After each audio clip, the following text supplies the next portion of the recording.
Ganesh Kumar, BS Sandhu എന്നിവർ തിരഞ്ഞെടുപ്പ് കമ്മീഷണർമാരായേക്കും വിയോജനക്കുറിപ്പ് കോൺഗ്രസ് നൽകിയിട്ടുണ്ട്. യോഗത്തിൽ 10 മിനിറ്റ് മുൻപാണ് 6 പേരുടെ പട്ടിക നൽകിയതെന്ന് അധീർ രഞ്ജൻ ചൗധരി ആരോപിക്കുന്നു. പി ബസന്താണ് വിവരങ്ങളുമായി. ബസന്ത്, രാജ്യം തിരഞ്ഞെടുപ്പിലേക്ക് പോകുന്നതിലായിരുന്നു നാടകീയമായ ചില രാജിയടക്കമുള്ള സംഭവങ്ങൾ ഉണ്ടായത്. ഇപ്പോൾ ഈ പട്ടിക അത് അന്തിമ തീർപ്പിലേക്ക് എത്തുകയാണോ? എപ്പോഴേക്ക് തിരഞ്ഞെടുപ്പ് പ്രഖ്യാപിച്ചേക്കും? എപ്പോഴേക്ക് തിരഞ്ഞെടുപ്പ് കമ്മീഷണർമാരുടെ കാര്യത്തിൽ ഒരു അന്തിമ തീർപ്പുണ്ടായേക്കും? രതീഷ്, ഈ രണ്ട് പേരുകൾ, അതായത് കേരള കേഡർ IAS ഉദ്യോഗസ്ഥനായ ഗണേഷ് കുമാറിന്റെയും S സന്ധു, സുഖ്ബീന്ദർ സിംഗ് സന്ധുവിന്റെയും പേര് തെരഞ്ഞെടുപ്പ് സമിതിയിലെ കോൺഗ്രസ് അംഗമായ അധീർ രഞ്ജൻ ചൗധരിയാണ് പുറത്തുവിട്ടത്. സർക്കാരിന്റെ ഭാഗത്തുനിന്ന് ഔദ്യോഗികമായി ഇക്കാര്യത്തിൽ പ്രഖ്യാപനങ്ങളോ അതേസമയം നിയമനവുമായി ബന്ധപ്പെട്ട ഉത്തരവോ ഇറങ്ങിയിട്ടില്ല.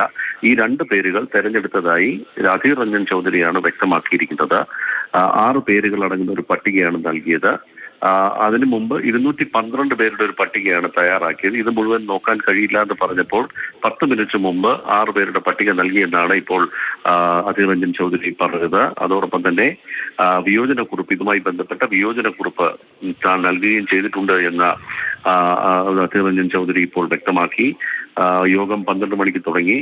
1:30 മണിയോടുകൂടി യോഗം അവസാനിച്ച് പുറത്തിറങ്ങിയ ശേഷമാണ് അധീർ രഞ്ജൻ ചൗധരി മാധ്യമങ്ങളോട് ഇക്കാര്യം വ്യക്തമാക്കിയത്.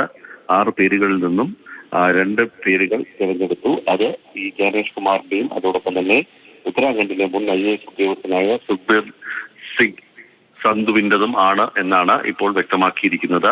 മറ്റു പേരുകൾ തിരഞ്ഞെടുപ്പ് പ്രഖ്യാപനം ഉണ്ടാകും. ഈ തീരുമാനം ഇപ്പോൾ ഔദ്യോഗികമായി വരികയാണെങ്കിൽ, ഇപ്പോൾ അധീർ രഞ്ജൻ ചൗധരിയാണ് ഈ കമ്മീഷണർമാരുടെ പേര് വിവരം പുറത്തുവിട്ടതെങ്കിലും എപ്പോഴേക്കും തിരഞ്ഞെടുപ്പ് പ്രഖ്യാപനം ഉണ്ടാകുമെന്ന കാര്യത്തിൽ തിരഞ്ഞെടുപ്പ് കമ്മീഷൻ വൃത്തങ്ങളിൽ നിന്ന് സൂചനകളുണ്ടോ ബസന്ത്? രതീഷ്, ആദ്യം ഈ 2 പേരെ നിയമിക്കേണ്ടതുണ്ട്. നിയമിച്ച ശേഷം മാത്രമാണ് ഫുൾ കമ്മീഷൻ ചേർന്നിട്ട് ഇക്കാര്യങ്ങളിലൊക്കെ തീരുമാനമെടുക്കുന്നത്. ഇന്നത്തെ യോഗം തെരഞ്ഞെടുപ്പുമായി ബന്ധപ്പെട്ടായിരുന്നില്ല. തെരഞ്ഞെടുപ്പ് കമ്മീഷണർമാർ ഒഴിവുള്ള 2 പേരെ തെരഞ്ഞെടുക്കുന്നതിന് വേണ്ടിയായിരുന്നു ഇന്നത്തെ യോഗം ചേർന്നത്. ആ പേരുകൾ ഔദ്യോഗികമായി പ്രഖ്യാപിച്ചിട്ടില്ല. യോഗത്തിൽ പങ്കെടുത്ത കോൺഗ്രസിന്റെ പ്രതിനിധിയാണ് ഈ പേരുകൾ ഇപ്പോൾ പുറത്തുവിട്ടിരിക്കുന്നത്.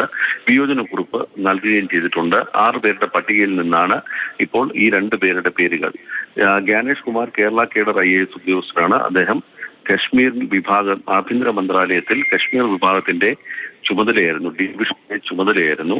370 അനുച്ഛേദം റദ്ദാക്കിയപ്പോൾ ഗണേഷ് കുമാർ ആയിരുന്നു അന്ന് കശ്മീർ വിഭാഗത്തിന്റെ ചുക്കാൻ പിടിച്ചത്.